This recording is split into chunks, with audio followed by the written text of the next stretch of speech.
Good up. So I've been getting a few questions about how to make your session files from the live mix small enough to upload to Moodle, which has a 2 gig limit. So if we look at the Parasitic demo I was showing you in class yesterday, we can see there's 2.31 gigabytes of audio files, which is not going to be able to be uploaded into Moodle in its current state. So I'll just open up the session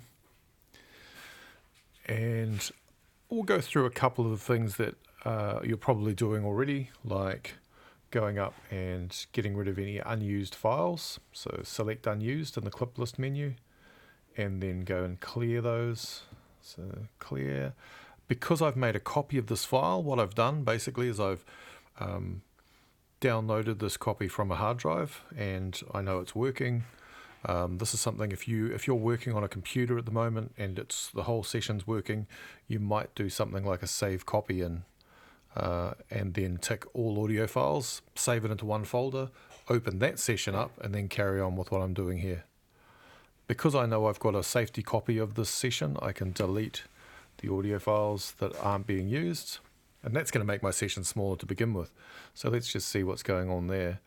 The audio files now have gone down to 2.06 gigs, so that's good. I've saved some. So that's just selecting unused files, and for those of you who are hotkey maniacs, it is Shift Command U for select unused and Shift Command B for clear. Now that I've got this, all the unused files out, another process I can do is called compacting. Essentially what compacting does is if I take this audio file here, the snare for example, and I trim it out, our live recording, I was obviously doing the first song, our live recording is the whole set of the band, and even though I'm only mixing down this one song, Pro Tools is still accessing the parent file, which is much longer. It's got the whole set. So just by trimming it within the session doesn't mean it's gotten any smaller. It's still accessing the same amount of data. So there is a process called compacting, which actually will delete all of this part of the audio file. So if everything from here on in, it'll just get rid of it, which is great. If you're sure you've got a copy of the whole audio file or that you're never going to use it. So it's a two-stage operation. Select all the files that you want to compact.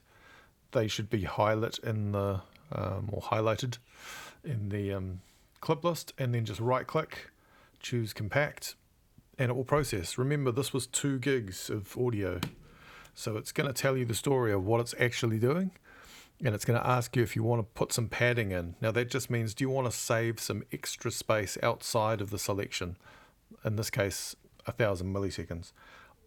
I'm just going to use 100 because I'm pretty happy with the editing I've done. I know I'm not going to change it, but if you're worried about it, leave it at a second. It's just a second either side, which you're still going to save significant amounts of space. So if I hit compact, it's going through, doing that. And now, if we go and have a look at the Finder window, we can see the audio files are now 428.3 megabytes. So that's a much smaller session. And I should easily be able to upload this now to Moodle. So save that. And that's all there is to it.